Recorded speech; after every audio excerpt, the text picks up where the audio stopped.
Banking എക്സാമുകളിലെ ഏറ്റവും recent ആയിട്ട് വന്നിട്ടുള്ള ഒരു പരീക്ഷയാണ് നബാർഡിന്റെ അസിസ്റ്റന്റ് മാനേജർ പോസ്റ്റിലേക്കുള്ള പരീക്ഷ. അപ്പോ നമ്മുടെ ലൈവ് നോട്ടിഫിക്കേഷൻ പോയ സമയത്ത് ഒത്തിരി ചോദ്യങ്ങൾ, അതുപോലെ ഒത്തിരി ഡൗട്ട്സുകൾ കാര്യങ്ങൾ വന്നിട്ടുണ്ടായിരുന്നു റിലേറ്റഡ്. എന്ത് ലെവലാണ് നമ്മുടെ എക്സാം വരുന്നത്, എന്താണ് നമ്മൾ പഠിക്കേണ്ടത്, എന്താണ് അതിന്റെ സിലബസ്, ഡീറ്റെയിൽ ആയിട്ട് എക്സ്പ്ലെയിൻ ചെയ്യോ എന്നുള്ള കാര്യങ്ങളൊക്കെ വെച്ചിട്ട് നമുക്കൊരു ഒത്തിരി ചോദ്യങ്ങൾ വന്നിട്ടുണ്ടായിരുന്നു. അപ്പൊ അതിനെ അടിസ്ഥാനപ്പെടുത്തിയിട്ടുള്ള ഒരു വീഡിയോ ആണിത്. അപ്പോൾ എന്താണ് നമ്മൾ പഠിക്കേണ്ടതെന്നും എങ്ങനെയാണ് പഠിക്കേണ്ടതെന്നും എന്താണ് ഈ ഒരു നബാർഡിന്റെ അതായത് അസിസ്റ്റന്റ് മാനേജർ പോസ്റ്റിലേക്കുള്ള പൂർണ്ണ എന്താണ് സിലബസ് എന്താണെന്ന് ഒക്കെയാണ് ഞാൻ ഇവിടെ ഇതിനകത്ത് പറയാൻ പോകുന്നത്. അപ്പോൾ നമുക്ക് ഫസ്റ്റ് ഓഫ് ഓൾ നമ്മുടെ നബാർഡിന്റെ ഒരു ചെറിയൊരു എന്താണ് കുറച്ച് കാര്യങ്ങൾ ഞാനിവിടെ ഫസ്റ്റ് പറയാണ്. അതായത് നമ്മുടെ എലിജിബിലിറ്റി ആണ്. 21 വയസ്സിന് 30 വയസ്സുമാണ് അവിടെ നമുക്ക് ഏജ് ലിമിറ്റ് അവിടെ പറഞ്ഞിട്ടുള്ളത്. അതുപോലെ തന്നെ ഇതിനകത്ത് ഒത്തിരി പോസ്റ്റുകൾ വിളിച്ചിട്ടുണ്ട്. ഒന്ന് നമ്മുടെ എന്താണ് റൂറൽ ഡെവലപ്മെന്റ് ബാങ്കിങ് സർവീസിന്റെ അസിസ്റ്റന്റ് മാനേജർ പോസ്റ്റും, അത് കൂടാണ്ട് നമുക്ക് ലീഗലും വിളിച്ചിട്ടുണ്ട്.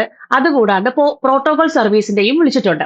അപ്പൊ ഇതില് നമുക്ക് സാധാരണ ഒരു ഡിഗ്രി ഉള്ള ഒരാൾക്ക്, അതായത് എനി സ്ട്രീമിൽ നിന്ന് സാധാരണ ഡിഗ്രി ഉള്ള ഒരാൾക്ക് അപ്ലൈ ചെയ്യാൻ പറ്റുന്നതാണ് ഞാൻ ഈ പറഞ്ഞ നമ്മുടെ നബാർഡിന്റെ assistant manager post rural development banking സർവീസിലുള്ളത്. അത് ജനറലിസ്റ്റ് ആയിട്ടുള്ള ഒരു പോസ്റ്റ് ആണ്. അപ്പോൾ അതിൽ നമുക്ക് സാധാരണ രീതിയിൽ ഒരു ബാച്ചിലേഴ്സ് ഡിഗ്രി ഉണ്ടായിരിക്കണം എന്നുള്ള ഒരൊറ്റ കാര്യമേ പറയുന്നുള്ളൂ. അത് കൂടാണ്ട് അവിടെ കട്ട് ഓഫ് മാർക്ക് പറയുന്നുണ്ട്. 60% ഓഫ് മാർക്സ് ഉണ്ടായിരിക്കണം എന്നുള്ള കാര്യം അവിടെ വ്യക്തമായിട്ട് പറയുന്നുണ്ട്. ഇനി SC ST PWBD കാൻഡിഡേറ്റ്സിനാണെന്നുണ്ടെങ്കിൽ അവർക്ക് 55% അഗ്രിഗേറ്റ് ഉണ്ടായിരിക്കണം എന്നുള്ള കാര്യമാണ് പറയുന്നത്. അത് കൂടാണ്ട് പിന്നെ നമുക്ക് ക്വാളിഫിക്കേഷൻസ് എന്ന് പറയുന്നുണ്ട്. ഇപ്പോൾ പോസ്റ്റ് ഗ്രാജുവേഷൻ അടുത്ത ഒരു കുട്ടിയാണെന്നുണ്ടെങ്കിൽ, ഇപ്പം ഗ്രാജുവേഷൻ ഉള്ളവർക്ക് 60% മാർക്കിന്, പോസ്റ്റ് ഗ്രാജുവേഷൻ അടുത്ത കുട്ടി ഉണ്ടെങ്കിൽ, അല്ലെങ്കിൽ MBA അല്ലെങ്കിൽ PhD/DM ഒക്കെ പാസ്സായിട്ടുള്ള ഒരു കുട്ടിയാണെങ്കിൽ മിനിമം ആ കുട്ടിക്ക് 55% മാർക്ക് ഉണ്ടെങ്കിൽ അപ്ലൈ ചെയ്യാം ഈ ഒരു പോസ്റ്റിലേക്ക്.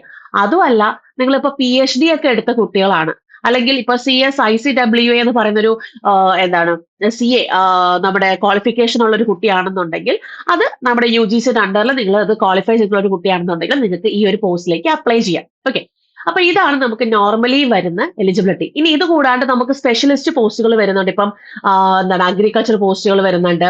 അതുകൂടാണ്ട് നമുക്ക് കൊമേഴ്സ് ബാക്ക്ഗ്രൗണ്ട് ഉള്ളവർക്ക് അപ്ലൈ ചെയ്യാൻ പറ്റുന്ന പോസ്റ്റുകളും കാര്യങ്ങളും വരുന്നുണ്ട്. ഇത് ഞാൻ ജനറലിസ്റ്റ് ആയിട്ട് വരുന്ന രീതിക്കുള്ളതാണ് ഇവിടെ ഡിസ്കസ് ചെയ്യുന്നത്.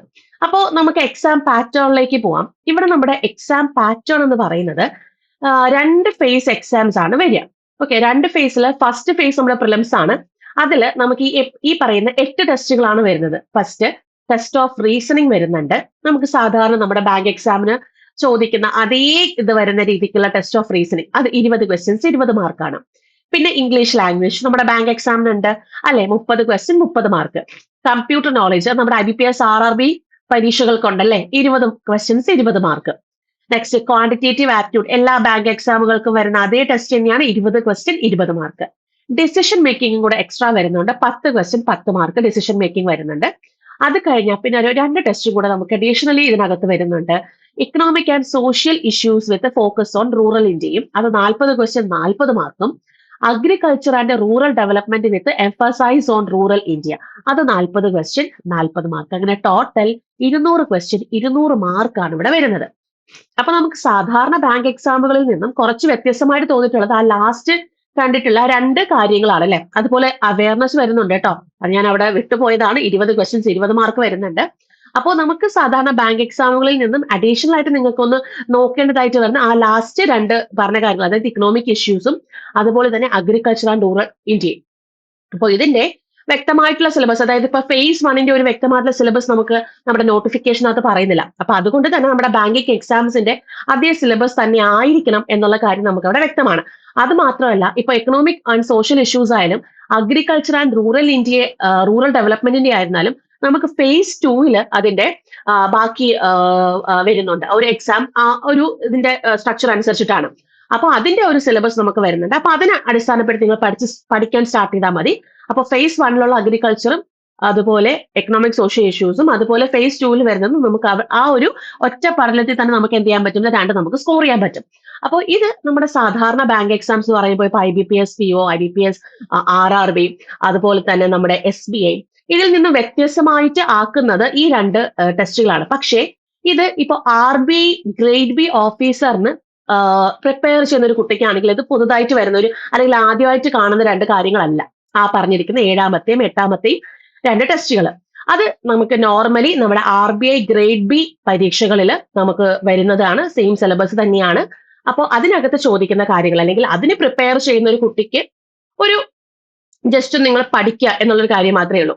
ഇനി ബാങ്ക് എക്സാമിന് മാത്രമാണ്. ഇപ്പൊ ബാങ്ക് എക്സാം ഉദ്ദേശിക്കുന്നത് ഇപ്പൊ റെഗുലേറ്ററി ബോഡീസിന്റെയാണ് ഞാൻ പറഞ്ഞ RBI, അതുപോലെ സെബി, അതുപോലെ തന്നെ നബാർഡിന്റെ, ഇതൊക്കെ റെഗുലേറ്ററി ബോഡീസിന്റെയാണ്. അപ്പം അവിടുത്തെ ഒരു എക്സാം സ്ട്രക്ചർ ഇങ്ങനെയാണ്. ആ ലാസ്റ്റ് വരുന്ന രണ്ട് ടെസ്റ്റുകൾ ഇങ്ങനെയായിരിക്കും.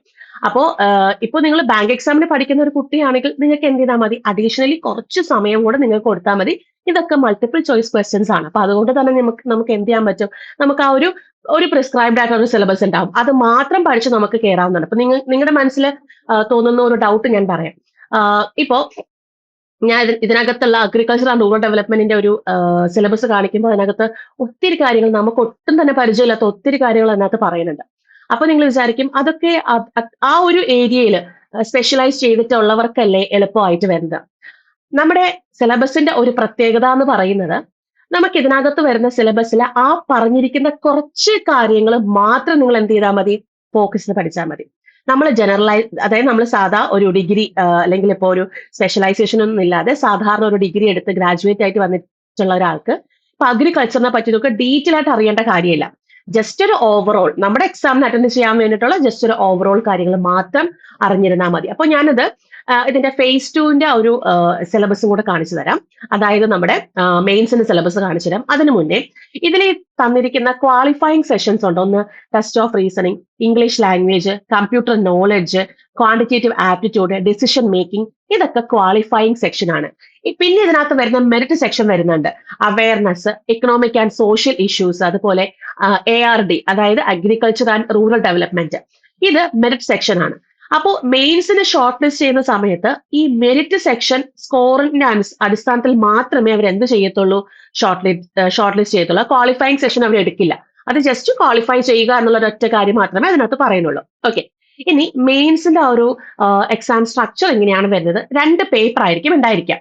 ഫസ്റ്റ് പേപ്പർ ജനറൽ ഇംഗ്ലീഷ് ആണ്, ഡിസ്ക്രിപ്റ്റീവ് പേപ്പർ ആണ്. 3 ക്വസ്റ്റ്യൻസ് ഉണ്ടാവും. 100 മാർക്കിന് 90 മിനിറ്റ് ആണ് ഡ്യൂറേഷൻ വരിക. നമ്മളിപ്പോ IBPS POക്കൊക്കെ ഡിസ്ക്രിപ്റ്റീവ് എഴുതില്ലേ, ഒരു essay ക്വസ്റ്റ്യൻസോ അല്ലെങ്കിൽ ഇപ്പോൾ ഒരു പ്രീസി റൈറ്റിങ്ങോ ലെറ്റർ റൈറ്റിങ്ങോ അങ്ങനെയുള്ള കാര്യങ്ങളായിരിക്കും നമുക്ക് ഇംഗ്ലീഷിനകത്ത് ചോദിക്കാം. ഓക്കെ, ഡിസ്ക്രിപ്റ്റീവ് ആൻസേഴ്സ് നമ്മൾ നമ്മുടെ കീബോർഡിൽ ടൈപ്പ് ചെയ്ത് ആണ് നമ്മൾ ചെയ്യുന്നത്. ഇനി പേപ്പർ 2 വരുമ്പോൾ അതിനകത്ത് economic and social issues and agriculture and rural development കണ്ടില്ലേ, നമ്മൾ നേരത്തെ phase 1 കണ്ട അതേ സംഭവം ഇവിടെ വന്നിട്ടുണ്ട്. അപ്പൊ അതിന്റെ ഒബ്ജക്റ്റീവ് ഉണ്ട് 30 ക്വസ്റ്റ്യൻസ്, 50 മാർക്ക്, 30 മിനിറ്റ് ആണ്. ആ 30 ക്വസ്റ്റ്യൻസ് എന്ന് പറയുന്നത് താഴെ പറയുന്നുണ്ട്, ചില ക്വസ്റ്റ്യൻസ് 2 മാർക്കിനും ചില ക്വസ്റ്റ്യൻസ് 1 മാർക്കിനുമാണ് ആ പറയുന്ന 30 ക്വസ്റ്റ്യൻസ് ചോദിക്കാം. പിന്നെ അതിന്റെ ഡിസ്ക്രിപ്റ്റീവ് പേപ്പറും കൂടെ വരുന്നുണ്ട്. ടോട്ടൽ 6 ക്വസ്റ്റ്യൻസ് ഉണ്ടാവും. അതിൽ 4 ക്വസ്റ്റ്യൻസ് നമ്മൾ അറ്റൻഡ് ചെയ്താൽ മതി. അതിൽ 2 ക്വസ്റ്റ്യൻസ് 15 മാർക്കിന്റെ കുറച്ച് ഒരു ഡിഫിക്കൽട്ടി ലെവൽ വരുന്ന ഒരു ടൈപ്പാണ്. 2 ക്വസ്റ്റ്യൻ 15 മാർക്കിന്റെ. പിന്നെ വരുന്ന 2 ക്വസ്റ്റ്യൻസ് പറഞ്ഞാൽ 10 മാർക്കിന്റെയാണ്.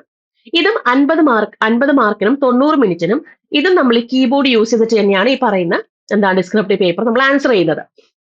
ഓക്കെ, ഇനി ഈ ഇക്കണോമിക് ആൻഡ് സോഷ്യൽ ഇഷ്യൂസിലാണ് നിങ്ങൾക്ക് കുറച്ച് ഡൗട്ട് കാര്യങ്ങളൊക്കെ വന്നിട്ടുള്ളത്. അപ്പം ഇഷ്യൂസും അതുപോലെ അഗ്രികൾച്ചർ റൂറൽ ഡെവലപ്മെന്റ്. അപ്പൊ നമുക്ക് നമ്മുടെ നോട്ടിഫിക്കേഷനകത്ത് പറഞ്ഞിട്ടുള്ള സിലബസ് ഞാൻ ഇവിടെ ജസ്റ്റ് ഒന്ന് കാണിച്ചു തരാൻ പോവുകയാണ്.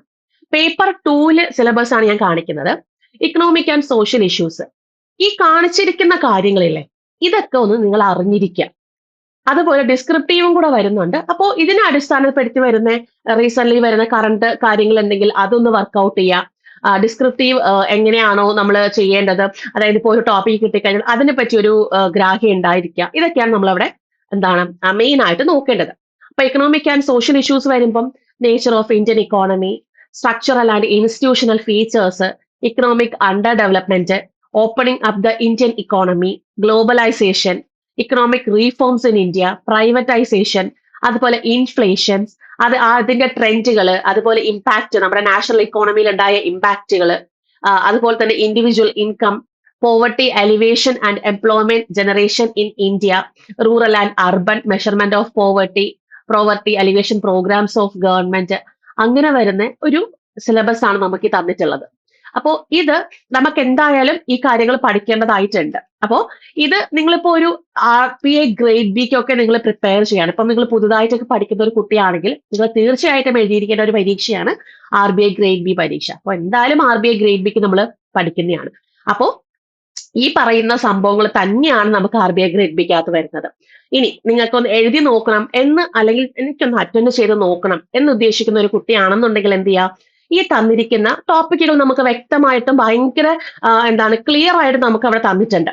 അപ്പോൾ നിങ്ങൾ എന്ത് ചെയ്യേണ്ടതെന്ന് വെച്ചാൽ ഈ ഓരോ ടോപ്പിക് എടുക്കുക, ഇതിനെപ്പറ്റി കണ്ടന്റ് നിങ്ങൾ കണ്ടുപിടിക്കുക, നിങ്ങളത് എന്താണ് വായിച്ചു നോക്കുക, അതിനെ പറ്റിയുള്ള പ്രിപ്പറേഷനും കാര്യങ്ങളൊക്കെ എടുക്കുക. അപ്പോൾ നിങ്ങൾ സാധാരണ ബാങ്ക് എക്സാമിന് പ്രിപ്പയർ ചെയ്യുന്നതിന്റെയും ഒരു അഡീഷണൽ കുറച്ച് ഇഫോർട്ട് എടുക്കേണ്ടതായിട്ട് വരും ഈ പറയുന്ന എക്സാം നമുക്ക് എഴുതണം എന്നുണ്ടെങ്കിൽ. അപ്പോൾ ഈ ഒരു നല്ലൊരു പ്രിപ്പറേഷൻ നിങ്ങൾ ഇപ്പൊ എടുക്കാം എന്നുണ്ടെങ്കിൽ നമുക്ക് നെക്സ്റ്റ് വരുന്ന RBI ഗ്രേഡ് ബി ഒക്കെ ഈസി ആയിട്ട് നമുക്ക് എന്ത് ചെയ്യാൻ പറ്റും, നമുക്കത് പഠിച്ചെടുക്കാൻ വേണ്ടി സാധിക്കും. ഓക്കെ, ഇനി ഇത് കൂടാണ്ട് നമുക്ക് അഗ്രികൾച്ചറിന്റെ കേസ് കൂടെ നോക്കാം. ഇപ്പൊ അഗ്രികൾച്ചറിന്റെ കേസ് വരുമ്പം അതിന്റെ definition, meaning and its branches, agronomy എന്താണ്, അതിന്റെ definition, meaning, scope of agronomy, classification of field crops, factors affecting crop production, agro climatic zones, cropping systems, ഇതൊക്കെ ഒബ്ജക്റ്റീവ് ടൈപ്പും പറയുന്നുണ്ട്, ഡിസ്ക്രിപ്റ്റീവ് ടൈപ്പും പറയുന്നുണ്ട്. അപ്പം ഭയങ്കര വാസ്റ്റ് ആയിട്ട് അറിയണം എന്നല്ല, എന്നാലും നമ്മളിത് അറിഞ്ഞിരിക്കുക എന്നുള്ള കാര്യം നമ്മളിത് ഇമ്പോർട്ടന്റ് ആണ്. ഇനി നിങ്ങൾക്ക് ഇവിടെ ഡൗട്ട് തോന്നുന്ന കുറച്ച് കാര്യങ്ങൾ പറയട്ടെ. അതായത് നിങ്ങളിപ്പോ ഇത് കാണുകയാണ് ഫാം ആൻഡ് അഗ്രികൾച്ചർ എഞ്ചിനീയറിംഗ്. അത് ആക്ച്വലി ഈ തന്നിരിക്കുന്ന കുറച്ച് കാര്യങ്ങളുണ്ടല്ലോ, അത് മാത്രം ആ പറയുന്ന പ്രിസ്ക്രൈബ്ഡ് സിലബസിൽ പറയുന്ന കാര്യങ്ങൾ മാത്രം നിങ്ങൾ ജസ്റ്റ് പഠിക്കുക. അതിനപ്പുറം നിങ്ങൾ പോകേണ്ട കാര്യമില്ല. അല്ലെങ്കിൽ ഭയങ്കര ഇൻഡെപ്ത് ആയിട്ട് നിങ്ങൾ പഠിക്കേണ്ടതായിട്ടുള്ള ആവശ്യം വരുന്നില്ല. കാരണം നമ്മൾ സാധാരണ ഡിഗ്രി വേറെ വേറെ ഡിഗ്രി ഹോൾഡേഴ്സിൽ നിന്ന് നമ്മൾ വന്ന ആൾക്കാരാണ്. അപ്പൊ അതുകൊണ്ട് തന്നെ നമുക്ക് ഭയങ്കര ഡീപ്പായിട്ട് അത് പഠിക്കേണ്ട ആവശ്യം വരുന്നില്ല. ഇത് നമ്മുടെ ജനറലിസ്റ്റ്, അതായത് നമ്മുടെ പേപ്പർ 2-ലെ ഇക്കണോമിക് ആൻഡ് സോഷ്യൽ ഇഷ്യൂസും അതുപോലെ ARD-ൽ വരുന്ന സിലബസ് ആണ്. ഇത് നമുക്ക് അറ്റൻഡ് ചെയ്യേണ്ട സിലബസ് ആണ് ഞാൻ ഈ പറയുന്നത്. അതുപോലെ സോയിൽ ആൻഡ് വാട്ടർ കൺസർവേഷനെ പറ്റിയിട്ട്, വാട്ടർ റിസോഴ്സ് കൂടാണ്ട് നെക്സ്റ്റ് വരുമ്പോൾ പ്ലാന്റേഷൻ, ഹോർട്ടിക്കൾച്ചർ, അതിനൊക്കെ പ്രിസ്ക്രൈബ്ഡ് ആയിട്ട് എന്താണ് പഠിക്കണമെന്ന് വ്യക്തമായിട്ട് പറയുന്നുണ്ട്. കണ്ടോ, definition, meaning and its branches, agronomic practices, production technology of various plantation and horticulture crops, post harvest management, ഇതൊക്കെ ജസ്റ്റ് നിങ്ങൾ നോക്കുക.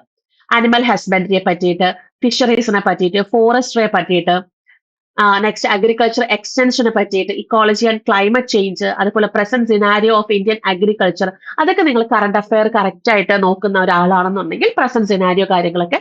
അപ്പൊ നമുക്ക് അതായത് നമുക്കിപ്പം മെയിൻ ആയിട്ട് പറയാം, നമ്മുടെ ഡിസ്ക്രിപ്റ്റീവ് പേപ്പറിൽ വരാൻ ചാൻസ് ഉള്ളത് ഇപ്പൊ കോമൺ ആയിട്ട് നടക്കുന്ന എക്കണോമിക് ഇഷ്യൂസിനെ പറ്റിയിട്ട്, അല്ലെങ്കിൽ അഗ്രികൾച്ചർ ആൻഡ് അലൈഡ് ആക്ടിവിറ്റീസിനെ പറ്റിയിട്ടൊക്കെ ആയിരിക്കും നമുക്ക് നമ്മുടെ ഡിസ്ക്രിപ്റ്റീവ് പേപ്പർ ചോദിക്കാൻ സാധ്യത കൂടുതൽ. ബാക്കി നമ്മുടെ ഒബ്ജക്റ്റീവ് ആയിട്ടുള്ള രീതിക്കായിരിക്കും നമുക്ക് വരാൻ സാധ്യത കൂടുതൽ. അപ്പം ഈ തന്നിരിക്കുന്ന സിലബസ് പ്രകാരം മാത്രം പ്രിപ്പറേഷൻസ് കൊണ്ടുപോയാൽ മതിയാകും. ഇനി ഇത് കൂടാണ്ട് റൂറൽ ഡെവലപ്മെന്റ് കേസും കൂടെ അതിനകത്ത് വരുന്നുണ്ട്. ഇപ്പൊ റൂറൽ ഡെവലപ്മെന്റ് ആണെങ്കിൽ concept of rural area, structure of Indian rural economy, അതുപോലെ അതിന്റെ importance, role of rural sectors in India, economic, social and demographic characteristics of Indian rural economy. അപ്പോൾ നിങ്ങൾ വിചാരിക്കും ഇത് ആക്ച്വലി നമുക്ക് ഇപ്പൊ ഡിഗ്രി ഹോൾഡേഴ്സ് ആയ ഹിസ്റ്ററി അല്ലെങ്കിൽ ഇപ്പം ഇക്കണോമിക്സ് ഒക്കെ എടുത്ത് പഠിച്ച കുട്ടികൾക്കാണെങ്കിൽ കുറച്ചും കൂടെ ഈസിയാകും. കാരണം അവരുടെ കോർ സബ്ജക്റ്റുകൾ ആയതുകൊണ്ട്. അതുപോലെ അഗ്രികൾച്ചർ എടുക്കുന്ന കുട്ടികൾക്കും ഇതിപ്പം ഈ ഒരു പോസ്റ്റിലേക്ക് അപ്ലൈ ചെയ്യാൻ വെച്ചാൽ അവർക്ക് കുറച്ച് ഈസി ആയിരിക്കും. ഇവിടെ നമ്മൾ വേറുള്ള ഡിഗ്രീസ് എടുത്തവർക്കായിരിക്കും കുറച്ച് പാടായിട്ടെന്നല്ല, നമ്മുടെ ആ ഒരു പ്രിപ്പറേഷൻ കുറച്ചും കൂടെ നമ്മൾ അഡീഷണൽ ടൈം കണ്ടെത്തി നമുക്ക് ചെയ്യേണ്ടതായിട്ട് വരും. പക്ഷെ അഡീഷണൽ ടൈം കണ്ടെത്തി ചെയ്ത് കഴിഞ്ഞാൽ നമ്മൾ ഈ ഒരു നബാർഡിന്റെ ഈ ഒരു പോസ്റ്റ് എന്ന് പറയുന്നത് ഭയങ്കര റെപ്യൂട്ടഡ് ആയിട്ടുള്ളതും അതുപോലെ തന്നെ ഏറ്റവും ഹയർ പോസ്റ്റ് വരുന്നതാണ്. അപ്പൊ കിട്ടിക്കഴിഞ്ഞാൽ അത് ഏറ്റവും നല്ല ഒരു പോസ്റ്റിലേക്കാണ് നമുക്ക് കിട്ടുന്നത്. ഏകദേശം ബേസിക് സാലറി തന്നെ നമുക്ക് ഏകദേശം വരുന്നത് 88,000 സംതിങ്, 44,000 സംതിങ് ആണ് നമുക്ക് അവിടെ ആ ഒരു ബേസിക് പേ വരിക. അതുപോലെ ഒരു ഗ്രോസ് ഇൻവോൾവ്മെന്റ് എന്ന് പറയുന്നത് ഏകദേശം നമുക്ക് അപ്രോക്സിമേറ്റ്ലി ഒരു 1 lakh വരെ നമുക്ക് ഒരു ഇത് പറയുന്നതാണ്. 1 lakh വരെ നമുക്ക് എന്ത് ചെയ്യാൻ പറ്റും, ഏൺ ചെയ്യാൻ പറ്റുന്ന ഒരു പോസ്റ്റ് കൂടിയാണ്. അപ്പൊ അതിൻ്റെതായിട്ടുള്ള ആ ഒരു എക്സാം പാറ്റേണിൽ ചേഞ്ചസും കാര്യങ്ങളൊക്കെ ഉണ്ടാവും. അപ്പൊ ഇത് ഈ പറഞ്ഞിരിക്കുന്ന കാര്യങ്ങൾ മാത്രം ഒന്ന് ജസ്റ്റ് എടുത്ത് പഠിച്ചു കഴിഞ്ഞാൽ നിങ്ങൾക്ക് ഷുവർ ആയിട്ടും റെഗുലേറ്ററി ബോഡീസിന്റെ എക്സാംസ് വരുന്ന ഒക്കെ നിങ്ങൾക്ക് അറ്റൻഡ് ചെയ്യാൻ സാധിക്കും. അപ്പൊ കുറച്ചൊന്ന് ഇഫോർട്ട് ഇട്ട് നോക്കുക. ഇപ്പോ നമുക്ക് ഇത് നിങ്ങൾക്ക് ഇപ്പോഴത്തെ പരീക്ഷയ്ക്ക് ജസ്റ്റ് നിങ്ങളൊന്ന് പഠിച്ചു, നിങ്ങൾക്ക് അത്രേ പഠിക്കാൻ പറ്റുള്ളൂ, കുഴപ്പമില്ല, നിങ്ങൾക്ക് അറ്റൻഡ് ചെയ്യാൻ പറ്റുന്ന അത്രയും അറ്റൻഡ് ചെയ്യാം. പക്ഷെ ഇനി അടുത്ത് നമുക്ക് വീണ്ടും വരും, റെഗുലേറ്ററി ബോഡീസിന്റെ ഒക്കെ പരീക്ഷകൾ നമുക്ക് വീണ്ടും വരും. ആ സമയത്ത് നമ്മളിത് ഫുള്ളി പ്രിപ്പയർഡ് ആണെന്നുണ്ടെങ്കിൽ, അല്ലെങ്കിൽ ഫുള്ളി നമ്മൾ നോക്കിയിട്ടുള്ള ഒരു കുട്ടിയാണെന്നുണ്ടെങ്കിൽ നിങ്ങൾക്ക് എന്താണ് ധൈര്യപൂർവ്വം ബാക്കിയുള്ള റെഗുലേറ്ററി ബോഡീസിന്റെ എക്സാംസ് നിങ്ങൾക്ക് എഴുതാവുന്നതാണ്. ഇപ്പം RBI ഗ്രേഡ് ബിയുടെ എക്സാംസ് എഴുതാം, പിന്നെ വരുമ്പോൾ നമ്മുടെ നബാർഡിന്റെ എക്സാം എഴുതാം, അങ്ങനെയുള്ള സെബിയുടെ എക്സാംസ് ഒക്കെ നമുക്ക് അറ്റൻഡ് ചെയ്യാം. അപ്പോൾ അങ്ങനെയുള്ള കാര്യങ്ങളൊക്കെ ഇപ്പോഴേ നിങ്ങൾ സെറ്റാക്കി വെക്കാം. ഇനി ഇത് കംപ്ലീറ്റ് ആയിട്ടും നമ്മൾ കണ്ടുപിടിക്കുന്നത് ഇപ്പൊ റൂറൽ പോപ്പുലേഷൻ ഓഫ് ഇന്ത്യ നമ്മൾ എടുക്കുകയാണ്. ഒക്കുപേഷണൽ സ്ട്രക്ചർ നമ്മൾ ഗൂഗിൾ ചെയ്തു, നമ്മൾ കണ്ടുപിടിച്ച് നോട്ട്സ് ഉണ്ടാക്കി, ടൈം പോവില്ല. അങ്ങനെ ടൈം പോവേണ്ട കാര്യമൊന്നുമില്ല. നമുക്ക് ഇതെല്ലാം കൂടെ ചേർത്തിട്ട്, അതായത് ഇതിൽ ഓരോ ടോപ്പിക്സ് മെൻഷൻ ചെയ്ത് നമ്മുടെ എൻട്രിയിൽ നിങ്ങൾക്കിപ്പോ ക്ലാസ്സസ്, സ്പെഷ്യൽ ക്ലാസ്സസ്, നബാർഡിന്റെ ക്ലാസ്സസ് അവൈലബിൾ ആണ്. അപ്പൊ കുറച്ചും കൂടെ നമുക്ക് ടൈം ലാഭിക്കാൻ പറ്റുന്നുണ്ട്. അപ്പൊ നമ്മുടെ കയ്യിൽ ക്ലാസ്സസ് ഉണ്ട്, അത് ജസ്റ്റ് ഒന്ന് കാണുക, അതൊന്ന് പഠിക്കുക, നിങ്ങൾ എക്സാം അറ്റൻഡ് ചെയ്യുക. ഇത്ര മാത്രമേ ചെയ്യേണ്ടതായിട്ടുള്ളൂ. എക്സ്ട്രാ അവിടെ നിങ്ങൾക്ക് എന്താണ് എക്സ്ട്രാ ഒരു കാര്യങ്ങൾ എടുക്കുകയോ അങ്ങനത്തെ കാര്യങ്ങളൊന്നും വേണ്ട. അല്ലെങ്കിൽ അതിന് പിറകെ തിരിഞ്ഞൊരു ടൈം അവിടെ കളയേണ്ടതായിട്ടേ അവിടെ വരുന്നില്ല. അപ്പോ നിങ്ങൾക്ക് കറക്റ്റ് ആയിട്ട് തന്നെ ഈ ക്ലാസ്സസ് കംപ്ലീറ്റ് ആയിട്ട് ചേർത്തുള്ള സ്പെഷ്യൽ ക്ലാസ് നമ്മൾ നബാർഡിന്റെ ക്ലാസ്സസ് നമ്മൾ ഇപ്പോൾ സ്റ്റാർട്ട് ചെയ്തിരിക്കുകയാണ്. അപ്പോ ഈ ഒരു ക്ലാസ്സസിനെ പറ്റിയിട്ടൊക്കെ കൂടുതൽ അറിയണം എന്നൊക്കെ ഉണ്ടെങ്കിൽ ഞാൻ ഈ കാണിച്ചിരിക്കുന്ന നമ്പറിലേക്ക് നിങ്ങൾക്ക് വിളിച്ച് കോൺടാക്ട് ചെയ്യാവുന്നതാണ് കേട്ടോ. ഇതാണ് നമുക്ക് നമ്പർ വരുന്നത്. ഓക്കെ, 7736122215. ഇത് കൂടാണ്ട് നമ്മുടെ ബാങ്കിങ്ങിന്റെ കോഴ്സസും കാര്യങ്ങളും ഒക്കെ ഇപ്പോൾ അവൈലബിൾ ആണ്. 1 ഇയർ ബാച്ച് ആണ് നമ്മുടെ ബാങ്കിങ് ഗോൾഡ് ബാച്ച് വരുന്നത്. November 17th ഈ പറയുന്ന ബാച്ച് ക്ലോസിംഗ് കാര്യങ്ങളൊക്കെ നടക്കുന്നത്. അപ്പം കറക്റ്റ് ആയിട്ട് സമയം കളയാണ്ട് തന്നെ ബാങ്കിങ്ങിന്റെ, അതായത് ഇപ്പോൾ phase 1 ഒക്കെ പ്രിപ്പയർ ചെയ്യുന്ന കുട്ടികൾക്ക് ഉണ്ടെന്നുണ്ടെങ്കിൽ ബാങ്കിങ്ങിന്റെ 1 ഇയർ ഗോൾഡ് ബാച്ചിലേക്ക് ജോയിൻ ചെയ്ത് നമ്മുടെ സ്പെഷ്യൽ ക്ലാസ്സസ് ഒക്കെ അറ്റൻഡ് ചെയ്ത് നിങ്ങൾക്ക് ഒരു ഫുൾ പ്രിപ്പയർഡ് ആയിട്ട് നിങ്ങൾക്ക് എന്ത് ചെയ്യാൻ പറ്റും, എക്സാം അറ്റൻഡ് ചെയ്യാൻ സാധിക്കും. അപ്പൊ ഇതിനകത്ത് നിങ്ങൾക്ക് ലൈവ് ക്ലാസ്സുകളും റെക്കോർഡ് ക്ലാസ്സുകളും ഒക്കെ അവൈലബിൾ ആണ് ഈ 1 ഇയർ ബാച്ചിനകത്ത്. കൂടാണ്ട് കംപ്ലീറ്റ് സിലബസ് കവറേജ് ചെയ്തിട്ടായിരിക്കും നമ്മൾ പോകുന്നത്. മെന്റർഷിപ്പ് സപ്പോർട്ട് ഓൾ ത്രൂ ഈ ബാച്ച് നിങ്ങൾക്ക് ഉണ്ടായിരിക്കും. ഇനി മോക്ക് എക്സാംസ് ഉണ്ടായിരിക്കും, അതുപോലെ ഡെയിലി ടെസ്റ്റുകൾ, സെക്ഷണൽ ടെസ്റ്റുകൾ, ഇതൊക്കെ അൺലിമിറ്റഡ് ആയിട്ട് നിങ്ങൾക്ക് കിട്ടുന്നതായിരിക്കും. PYQs ഒക്കെ കിട്ടും. പിന്നെ നമ്മുടെ കോർ ടോപ്പിക് വരുന്നത് എല്ലാം സ്പെഷ്യലി ഡിസ്കസ് ചെയ്തിട്ടാണ് നമ്മൾ പോകുന്നത്. കൂടാണ്ട് നിങ്ങൾക്ക് ഡൗട്ട് ക്ലിയറൻസ് സെഷനുകളും ഡെയിലി ക്വിസുകളും നിങ്ങൾക്ക് ഈ ഒരു ബാച്ചിനകത്ത് അവൈലബിൾ ആയിരിക്കും. നമ്മുടെ ഒരു സ്റ്റഡി സ്ട്രക്ചർ ഇങ്ങനെയാണ് വരുന്നത്, അല്ലെങ്കിൽ ലേണിംഗ് സ്ട്രക്ചർ ഇങ്ങനെയാണ് വരുന്നത്. ആദ്യം ബേസിക് ലെവൽ കംപ്ലീറ്റ് ചെയ്യുക, അതായത് നമ്മുടെ ആ ഒരു സിലബസ് ഓറിയന്റ് ആയിട്ട് വരുന്ന ക്ലാസ് കാര്യങ്ങളൊക്കെ ബേസിക് ലെവലിൽ വരും. അത് കഴിഞ്ഞ് പ്രിലിംസ് ഓറിയന്റ് ആയിട്ട് വരുന്നതാണ് ഇന്റർമീഡിയറ്റ് ലെവൽ. അവിടെ നമുക്ക് ഓൾമോസ്റ്റ് നമ്മുടെ പ്രിലിംസ് ക്ലിയർ ചെയ്യാനുള്ള എല്ലാ കാര്യങ്ങളും നമ്മൾ ഇന്റർമീഡിയറ്റ് ലെവലിൽ വരും. അതായത് ഇപ്പം നമുക്കിപ്പം ടെസ്റ്റുകൾ ഇട്ടിട്ട് അതിനെ അനലൈസ് ചെയ്ത് എവിടെയാണോ വീക്ക് ഏരിയാസ് വരുന്നത് അതിനെ ഫോക്കസ് ചെയ്ത് പഠിക്കാനുള്ള കാര്യങ്ങളാണ് ഇന്റർമീഡിയറ്റ് ലെവൽ. അത് കഴിഞ്ഞാൽ പിന്നെ വരുന്നതാണ് എക്സ്പേർട്ട് ലെവൽ. എക്സ്പേർട്ട് ലെവലിനകത്ത് നമുക്ക് മെയിൻസ് പ്ലസ് ഇന്റർവ്യൂ കാര്യങ്ങളൊക്കെയാണ്. മെയിൻസിന് എന്തൊക്കെയാണ്, അപ്പോൾ അവിടെ നമുക്ക് ഫുൾ ലെങ്ത് മോക്ക് ടെസ്റ്റുകളും കാര്യങ്ങളും ഒക്കെയാണ് അവിടെ നടക്കുക. അവിടെ ഏതാണോ നിങ്ങൾക്ക് വീക്ക് ആയിട്ട് വന്നിട്ടുള്ള അതിന്റെ സ്പെഷ്യൽ ക്ലാസ്സുകൾ തരിക, ഇതൊക്കെയാണ്. അതിന് നിങ്ങൾക്ക് കറക്റ്റ് ആയിട്ട് ഗൈഡ് ചെയ്ത് നിങ്ങളെ ഒരു എക്സ്പേർട്ടിലേക്ക് എത്തിക്കുക എന്നുള്ളത്, അല്ലെങ്കിൽ അത് കഴിഞ്ഞാൽ പിന്നെ നമുക്ക്, അതായത് മെയിൻസിലേക്ക് എത്തിക്കുക എന്നുള്ളത്, അത് കഴിഞ്ഞാൽ പിന്നെ ഇന്റർവ്യൂവിലേക്ക് പോവുക എന്നുള്ളതാണ് നമുക്ക് ഈ പറയുന്ന 3 ലെയർ ലേണിംഗ് സ്ട്രക്ചർ. ഇതിനകത്ത് ക്ലാസ് ഫീച്ചേഴ്സ് എന്ന് പറയുമ്പോൾ ഞാൻ നേരത്തെ പറഞ്ഞതുപോലെ തന്നെ ഇന്ററാക്റ്റീവ് ആയിട്ടുള്ള ലൈവ് ക്ലാസ്സുകൾ ഉണ്ടായിരിക്കും, ഡൗട്ട് ക്ലിയറൻസ് സെഷൻസ് ഉണ്ടായിരിക്കും, വിഷ്വലൈസേഷൻ ബേസ്ഡ് ക്ലാസ്സസ് ആണ്. അതായത് ഇപ്പൊ ചില ചാപ്റ്റേഴ്സ് ഒക്കെ നിങ്ങൾക്ക് വിഷ്വലൈസ് ചെയ്ത് പഠിക്കുമ്പോഴായിരിക്കും കുറച്ചും കൂടെ ഓർമ്മ നിൽക്കുക. അപ്പൊ നമുക്ക് അങ്ങനെ വിഷ്വലൈസ് ചെയ്ത് പഠിക്കാൻ പറ്റുന്ന ചാപ്റ്റേഴ്സും കാര്യങ്ങളും ഒക്കെ നമുക്ക് അങ്ങനെ വിഷ്വലൈസേഷൻ ബേസ്ഡ് ക്ലാസ്സസിൽ നമുക്ക് തരുന്നുണ്ട്. അതുപോലെ തന്നെ മെന്റർഷിപ്പ് സപ്പോർട്ട് ഞാൻ പറഞ്ഞു, വൺസ് നിങ്ങൾ ബാച്ചിൽ ജോയിൻ ചെയ്ത് കഴിഞ്ഞാൽ ഓൾ ത്രൂ ഔട്ട് മെന്റർഷിപ്പ് സപ്പോർട്ടും കാര്യങ്ങളും ഉണ്ടാവും. പിന്നെ എക്സ്പേർട്ട് ക്രിയേറ്റ് ചെയ്യുന്ന സ്റ്റഡി പ്ലാൻ അനുസരിച്ചിട്ടാണ് നമ്മുടെ ആ ഒരു ബാച്ച് റൺ ചെയ്യുന്നത്.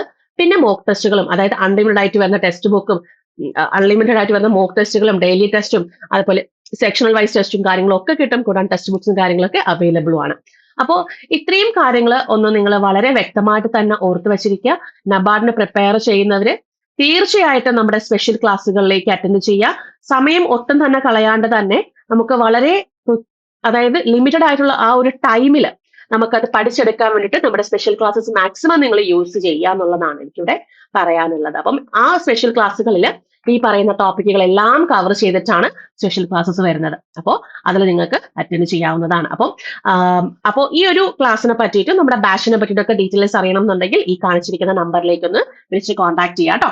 അപ്പൊ നന്നായിട്ട് പഠിക്കുക, നന്നായിട്ട് തന്നെ പ്രിപ്പറേഷൻസും കാര്യങ്ങളൊക്കെ കൊണ്ടുപോകുക. ഡൗട്ട്സ് എന്തെങ്കിലും ഉണ്ടെങ്കിൽ കമന്റ് സെക്ഷനിൽ നിങ്ങൾക്ക് പോസ്റ്റ് ചെയ്യാവുന്നതാണ്. എല്ലാവരും നമ്മുടെ ചാനൽ ഒന്ന് സബ്സ്ക്രൈബ് ചെയ്തേക്കുക. ഇതുപോലെ വരുന്ന ഏറ്റവും ഇൻഫോർമേറ്റീവ് ആയിട്ട് വരുന്ന വീഡിയോസും കാര്യങ്ങളും ഒക്കെ നിങ്ങൾക്ക്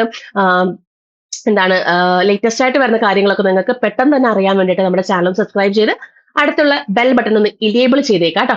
അപ്പോ നമുക്ക് എന്തായാലും അടുത്ത ക്ലാസ്സിൽ അടുത്ത വീഡിയോയിൽ പുതിയൊരു ടോപ്പിക് ആയിട്ട് കാണാം. അതുവരേക്കും താങ്ക് യു, ബൈ.